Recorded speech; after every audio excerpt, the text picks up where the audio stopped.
I'm here to give you a little history about Vantreight family. And snoozing is optional, but no snoring. That annoys other people. What I'm going to cover today is some history, and from any angle you'd like, as I said. Where we came from before Victoria, as far as the Vantreight family, the past up to today's generation, with a whole lot in between.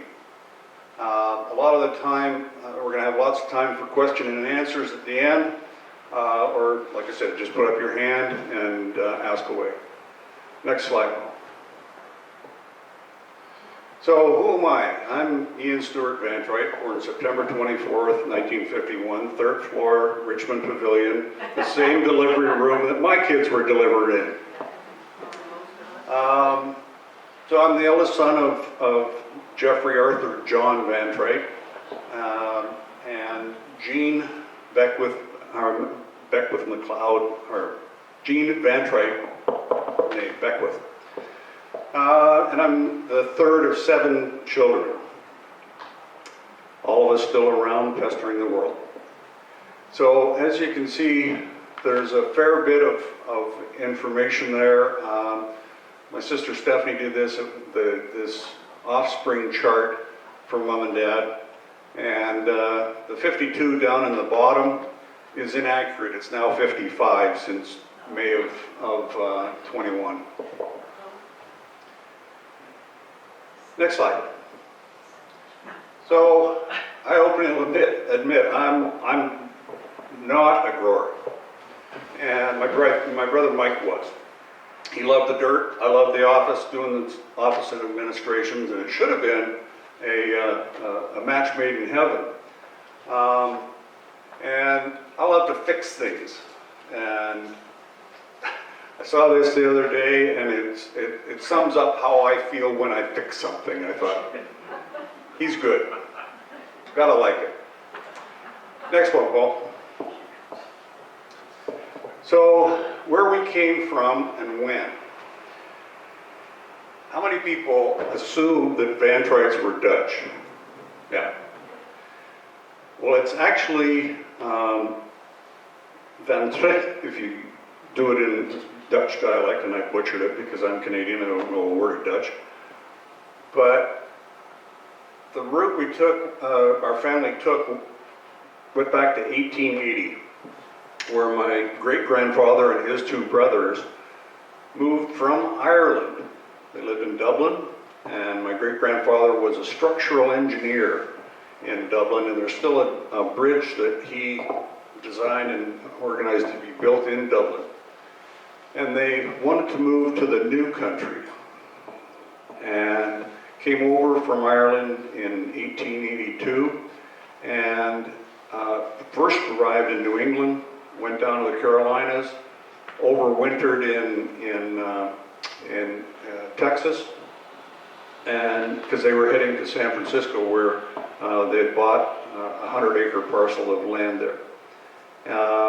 And so they stayed in San Francisco for a couple of years, but didn't like it because it was too foggy. And somebody heard about this island up north, and the land was a lot cheaper up here, and so they made the trek up to Victoria.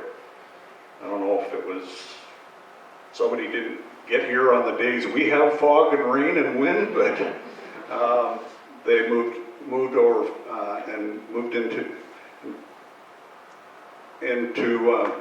Gordon Head at that time. Next, Paul.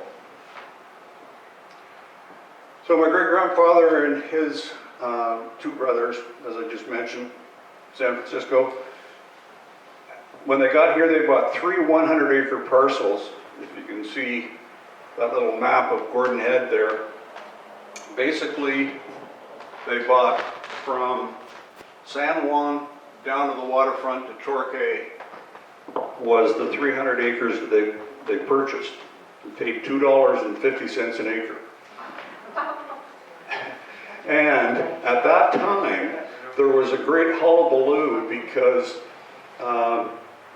the land land title office, which was down at the end of Fort Street, still there now, it's an insurance building, I think. But that's where the land title office was. And they were selling off these 100-acre parcels all over the place. And a fellow who bought 100 acres where the Memorial Arena is, he wanted to put a piggery in there. Well, it failed because it was just a big rock outcropping and he couldn't grow anything on there or produce anything. So he gave it up for tax sale. Now when he bought it, he paid $2 an acre. When the government went to resell it after they repossessed it, they charged $2.50 an acre. So if you go back to late 1800s, you'll see the articles in the Times, or the Colonist back then. The outrage of the government profiteering on the citizens, and oh my gosh, it was just because it went from $2 to $2.50. Next slide. So they farmed in Gordon Head for 4 generations, growing fruit, vegetables, and flowers in the fields and in greenhouses. This was commonplace in Gordon Head. For those of you who knew the Gordon Head area, there was the Hoolahans and all the families around Gordon Head. There was a lot of agriculture going on at that time. In the beginning, without so much as a cow path out to Gordon Head, keep in mind, at this time, the downtown was James Bay, okay?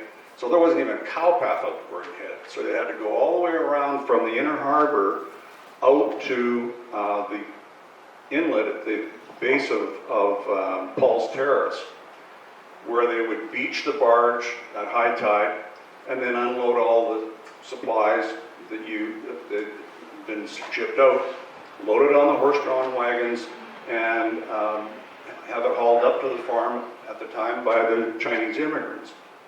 So it's something that was commonplace until you found out that there wasn't a road. And like I said, there wasn't even a cow path. Next one, Paul. So my grandfather, Jeff Sr., was the first real farmer in the family, as I mentioned, because his dad was a structural engineer and didn't have much of a green thumb. Then my father, Jeff Jr., took over the farm and ran it after his mother, Ahmad, passed away at an early age. And so that's my grandfather there in 1903. Next one. So I thought this might be interesting, especially for the women in the room. So this was my grandfather, Jeffrey Sr.'s response when he asked Maud to marry him. And she said she would think about it. Okay? So now I've read this, it's pretty hard to read, but I'll read it to you, because a woman's question. Do you know that you have asked for the costliest thing with made by the hand above? A woman's heart and a woman's soul and a woman's wondrous love. Do you know you have asked for this priceless gift as a child might ask for a toy? Demand what others have done to win with the reckless dash of a boy. You have written my lesson of duty out. Man like you have questioned me. Now stand at the bar of a woman's heart until I question thee. You desire your mutton shall always be hot, your socks, your shirts be whole. I desire your heart to be true as God's stars and pure as heaven your soul. You desire a cook for your mutton beef I desire far better thing. A seamstress you're needing for stockings and shirts. I look for a man. I look for a man of many things.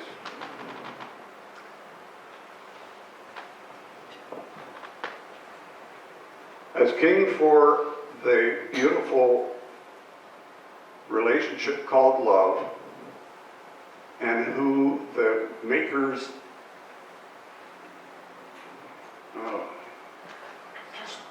shall look upon as she did at first, and say it is very good. I am young and fair, but the rose will fade.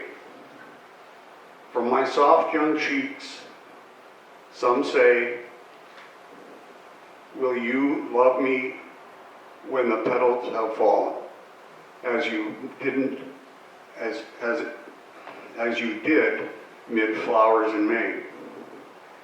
If your heart, and can anybody read that? Oh. Is your heart and so deep and wide, I may launch my all on the tide, or working for women, fruits and heavens and or hell is. Oh, I've only read this 100 times, and I should have pre-read it.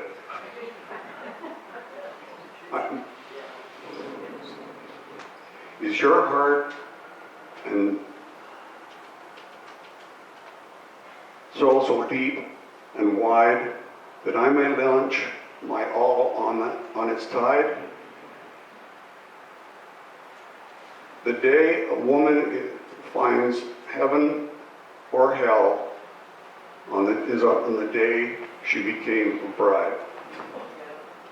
I desire all things that are grand and true, all things that a man should be.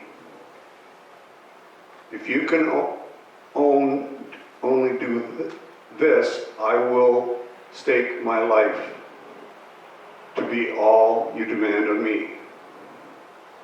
If you can't do this, a launderer and cook, you can hear with little to pay. But a woman's life and a woman's heart are far more earned that way. Did he know what he was getting into? I've got that in my office at home. I haven't read it for a long time, obviously. My apologies, but I thought it might be interesting to see a little bit where some of the genealogy came from my grandmother who passed away at an early age of tuberculosis. Next one, Paul. Okay, back to the history. The family slowly sold off bits and pieces of Gordon Head properties to buy more land out on the peninsula and expand operations. Gordon Head operations ended in 1990 when I subdivided the last 17 acres left to build the new facilities out in Central Saanich we did in 1990. From the beginning to the end of operations in Gordon Head, my father created a successful farming business amongst many others in town that eventually grew to us farming over 850 acres and producing over 15 million daffodils a year and thousands of tons of produce a year. One of Dad's proudest accomplishments, besides the chaos that he used to create being on the Saanich Council. How many remember Dad on council? He had a flair for being in the news. His proudest one was the working with the Canadian Cancer Society. Next one, Paul. So in 1958, Dad and 3 ladies in Toronto, because Dad would go down east every December, because being a seasonal flower, we'd ship all, flowers down east, but they wouldn't hear from us for like 7 months out of the year. So he'd go down and do a meet and greet and whatnot. And he was going for dinner with one of the brokers that he was using in Toronto, Wally Floody, and he said, mind if Betty comes along? Her and a couple of girlfriends have got a harebrained idea they want to run up a flagpole with you.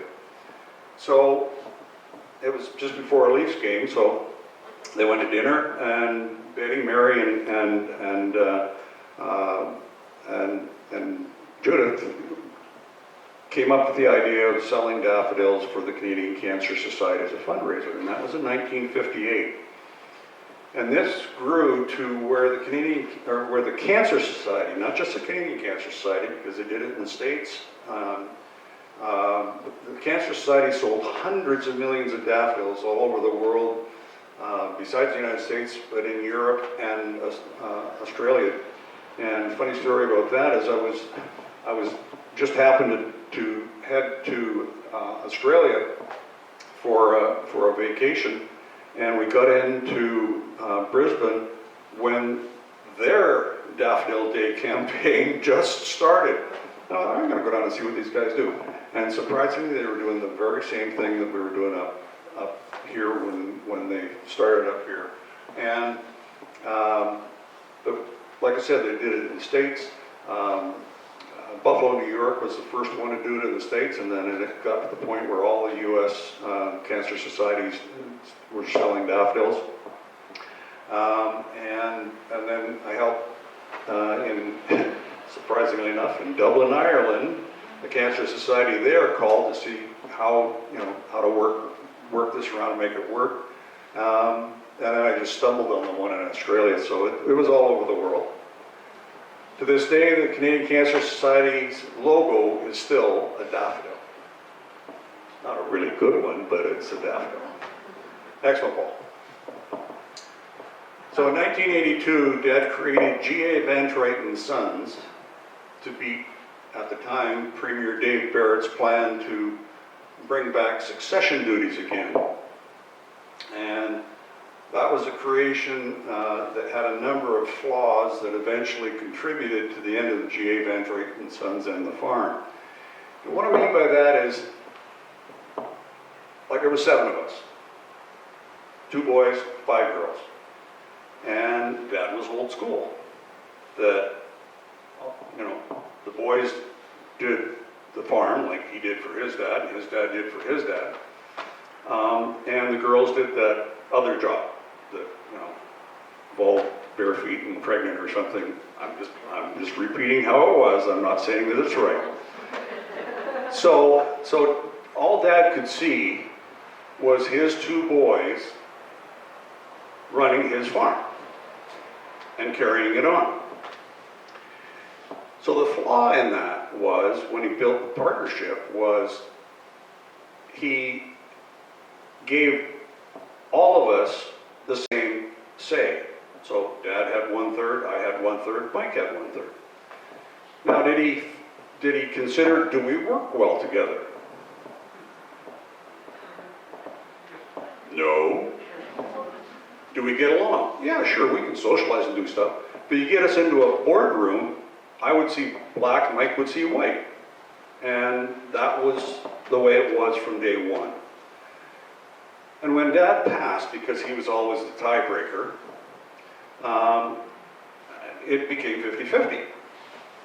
So the problem became, who does staff listen to and who makes the final decision? And that was the big flaw in the whole partnership that was set up in '82.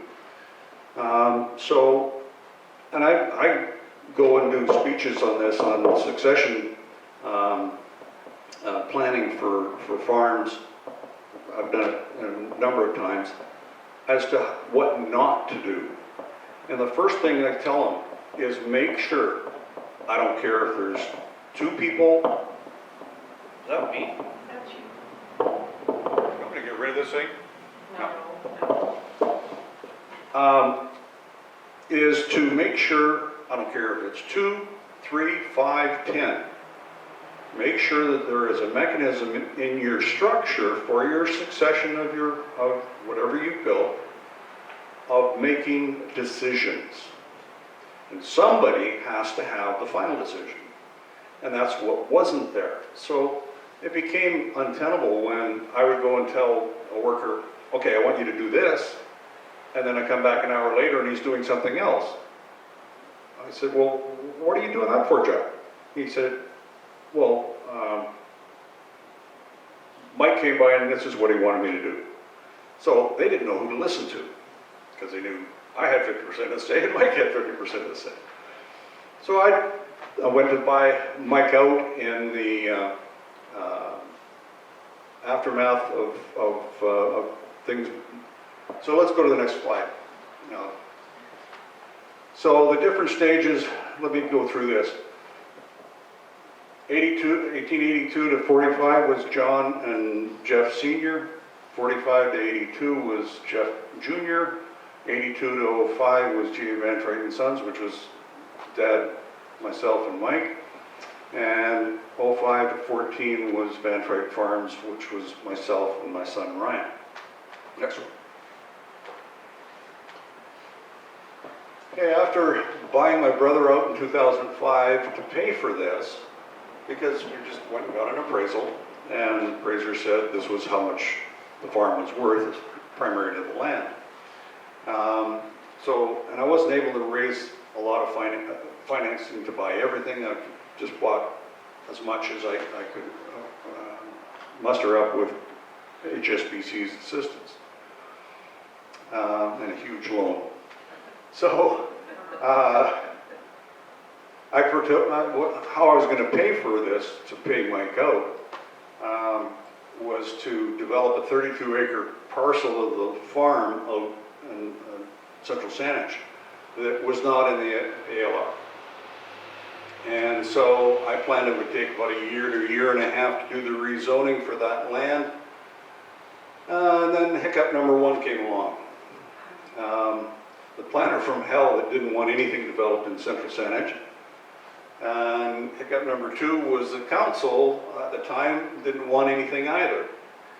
So hence 2 councils and 4.5 years later, I finally got the rezoning.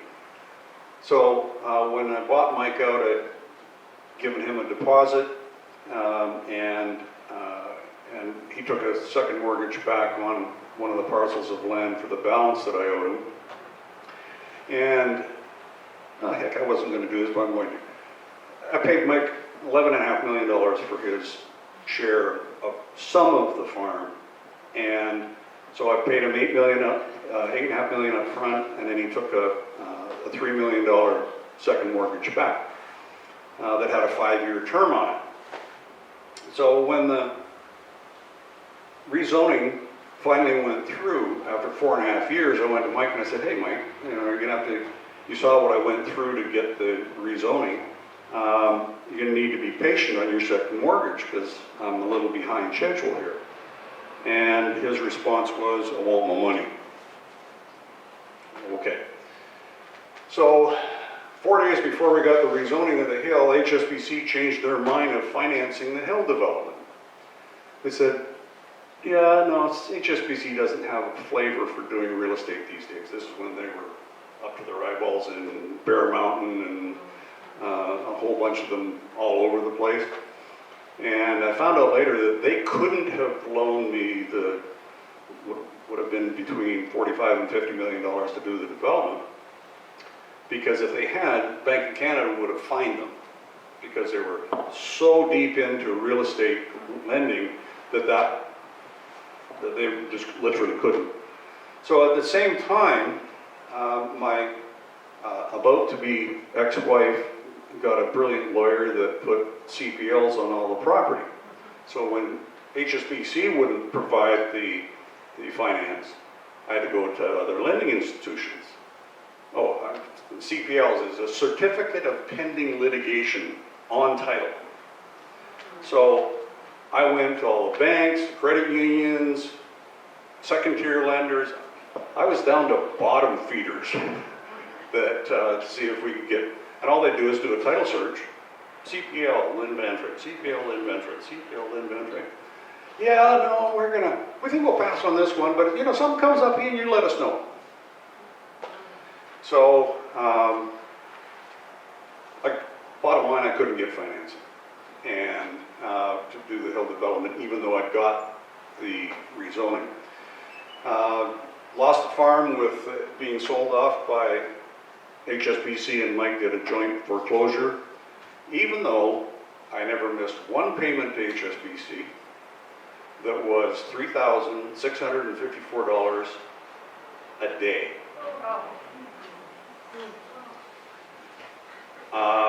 But Mike's 5-year term was up, so they did a joint foreclosure and sold everything off, and I declared bankruptcy.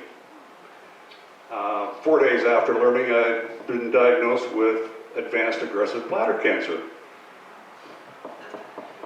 Thanks very much for a birthday present. So on my birthday, I had it taken out and touched some wood. Oh, there's some, no, that's plastic. There. And in remission, gonna stay that way. Next slide. Now, some fonder memories. Yes, that's me up on the top left. That's the 7 of us and my grandmother on my mom's side. And the next one over on the right is how we used to pick daffodils. We weren't allowed to pick them until they were wide open. But the mentality of purchasers in stores is a daffodil goes like this, goes like this, it goes like this, it goes like this, and then it's going to die. So if I get it like this, it's going to last longer. Here's your little tip for the day. You got daffodils? You want to bring them into the house? Wait till they're wide open. Why? Well, think about it. Mother Nature's got this plant going through a process. And that process is to reproduce. So when the flower opens, the bulb says, oh, you're about to get pregnant. Okay, here's a shot of energy, juice, whatever you want to call it, to go up to the flower to withstand getting pollinated. So when you shut that and cut that off from the bulb, whatever's in that stem is all you got for that flower. And you can do it. You can do this test yourself. Pick one that's like asparagus. Pick one that's wide open at the same time.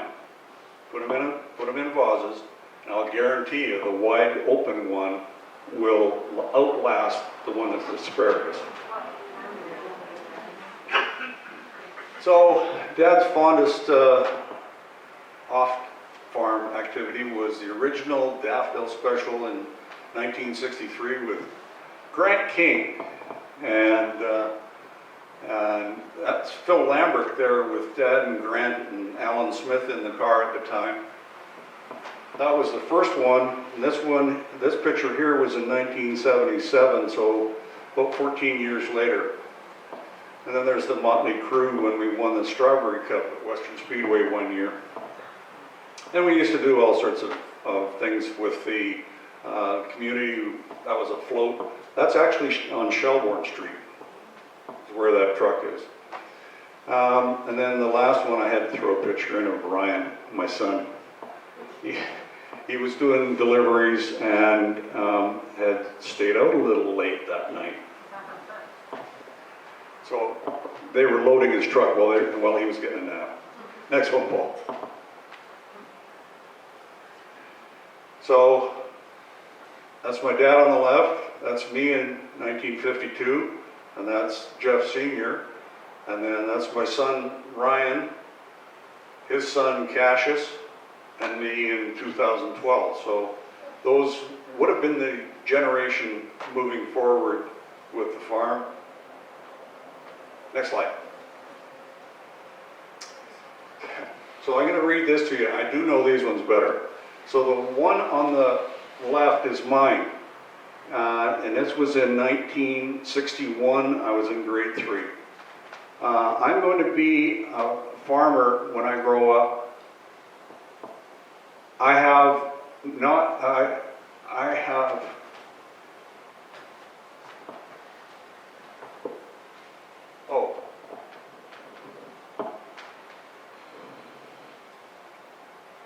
Yeah, I'm going to be a farmer when I grow up.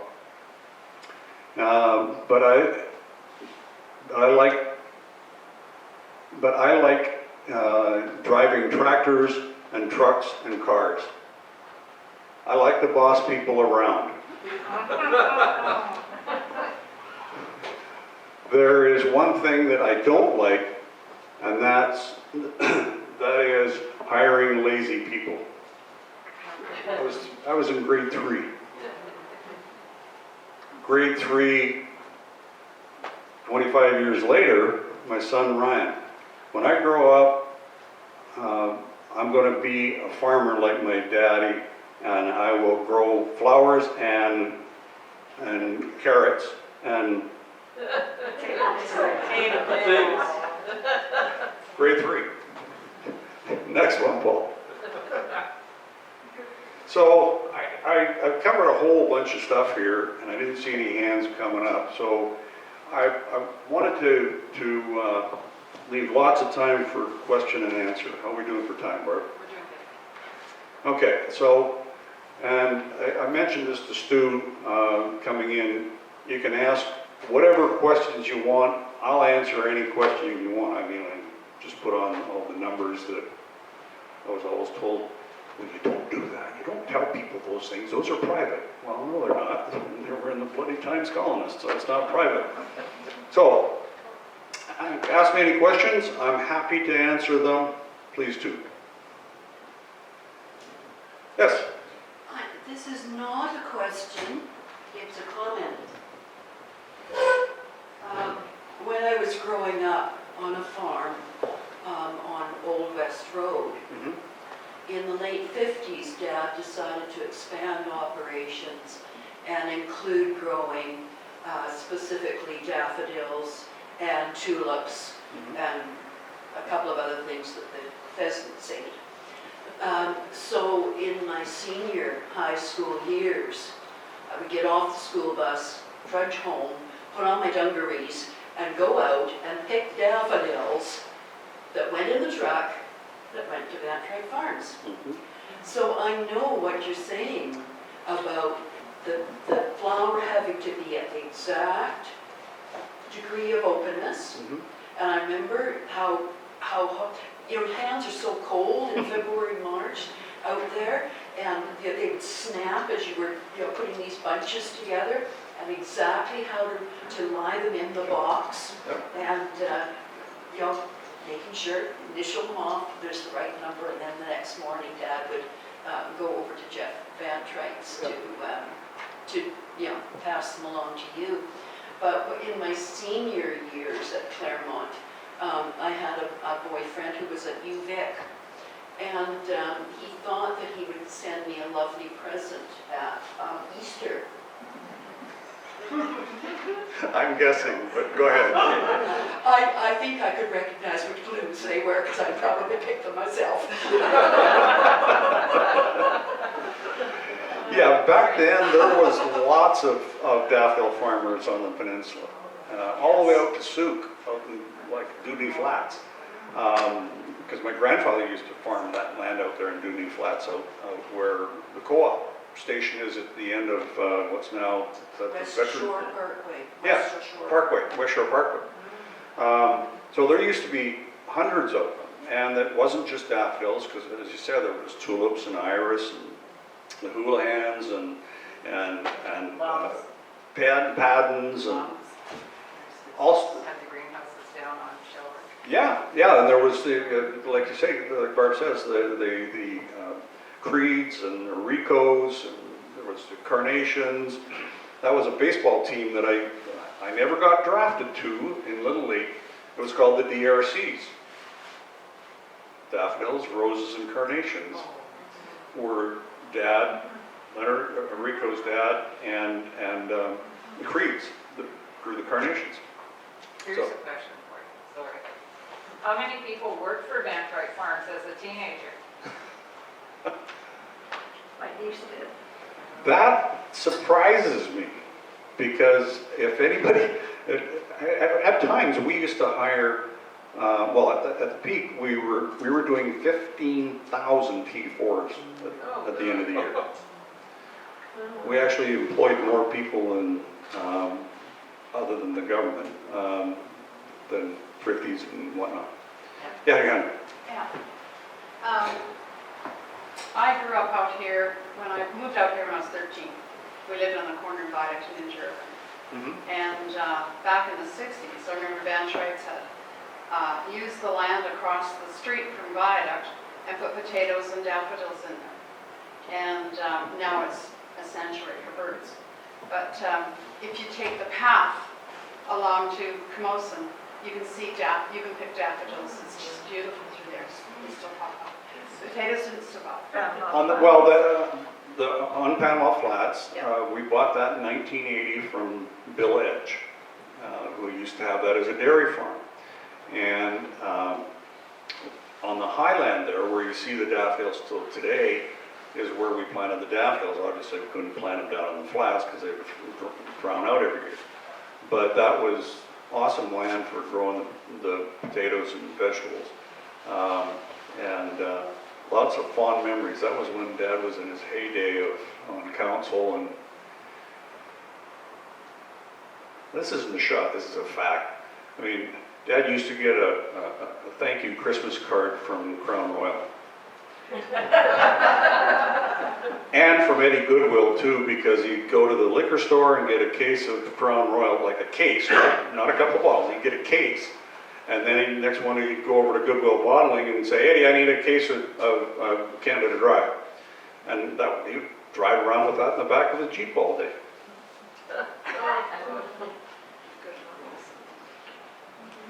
Next question. This isn't a question, it's just that I would like to tell you that I played tennis with your mother, and she was an absolutely delightful woman. Great tennis player, but absolutely delightful. She was just a warm-hearted woman. Well, she's not was yet. Is she? Yes. Mom's No, still, I didn't Mom's still realize kicking. that.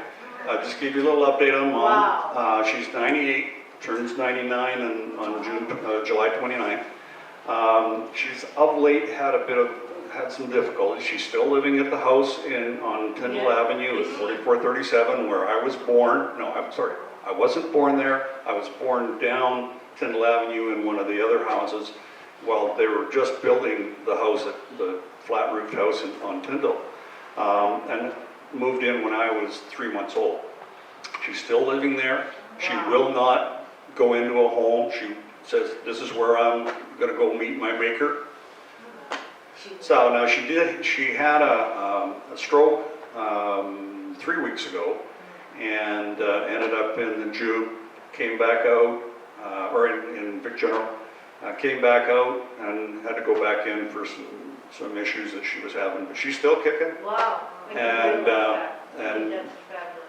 doing great, yep. Lovely lady. Yep. Proud of her. Yeah. Next one. Yeah, that one that you just thought of, like, that's not gonna be interesting. Yeah, it will be. I'll make it interesting. Come on, Stu, you got a question. I know you do. Oh, sorry. Go I ahead. remember your dad when he was on Saanich Council. My husband and I were having a problem with the Saanich Council. And your dad had quit smoking.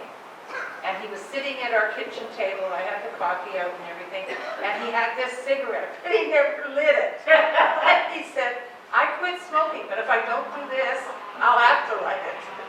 Yeah, and that's what Dad did. Yeah. He quit smoking, and he literally mauled them to death. There were these soggy cigarettes all over the house.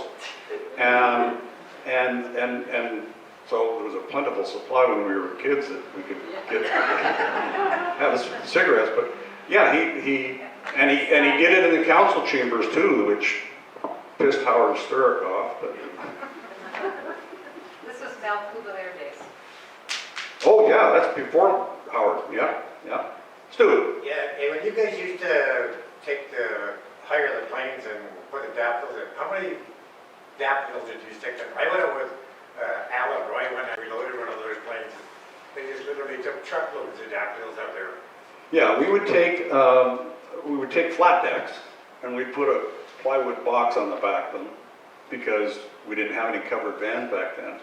We just bought leftovers from Bigger Teeny, just call Heaney, for those of you who remember them. So Dad would buy all their leftovers. So we'd build these boxes on there.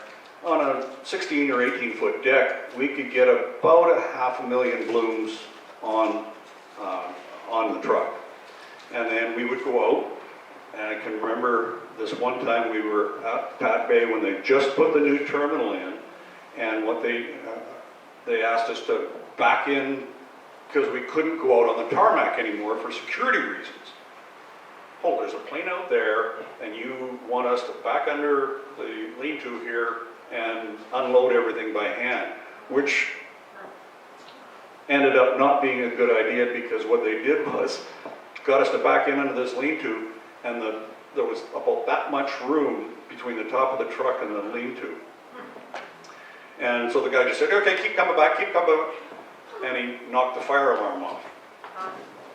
But yeah, those planes, back then, they were like DC-3s and DC, and the old prop jobs that would have to make 3 gas stops to get to Toronto. And we just lay all the seats down, load them all in, and off they'd go. Now, when I was running the farm, there was times, because sales and marketing was my purview, where we missed the season with the orders for the Cancer Society. And I 3 times had to do this, but the biggest one was the Quebec division. Their order was about 3 million blooms. I flew to Scotland, went and inspected the fields, and hired a 757 and this is just a freighter, like no seats in it, it was front and back, was just daffodils. And so for $450,000 for a trip from London to Maribel, I would have thought for that kind of money, I'd get something better than the jump seat behind the captain and the co-captain. Honest to God, it was that wide and about twice as long. And that's what I got for $450,000. And not even a stewardess. You were probably supposed to be the stewardess. I ended up making coffee for the captain There and you go. co-captain. I knew you would be useful sometime. Who's got a hand?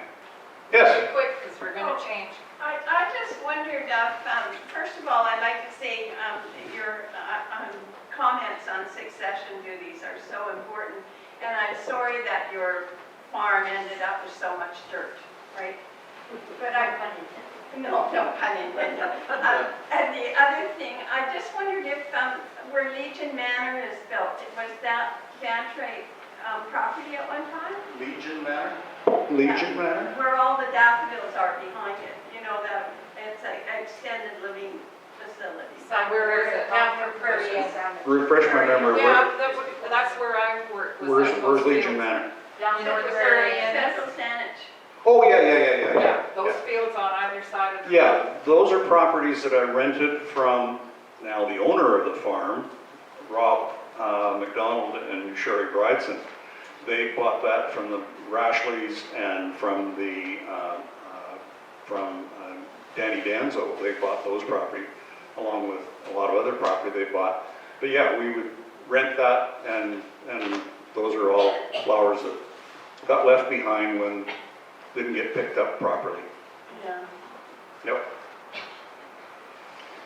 And you can pretty much guess any daffodil you see along the highway was as a result of growing them out in Central Saanich, bringing them all the way back to Gordon Head where the grading and sorting and cleaning and dipping processes were for the bulbs, that, a flat came off, or back then we used to ride on the top of the stacks of bulbs, back then. And, they get freely thrown at things across, trying to hit the signs. Not that I ever did that.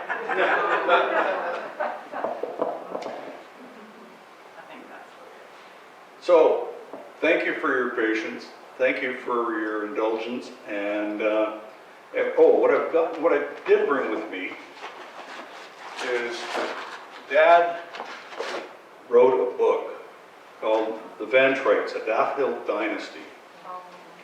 So, if you're interested in one, I've got them here. They're $15 each. I donated to the funds to the Saanich Artifact Society. Keep in mind, this is Dad's version.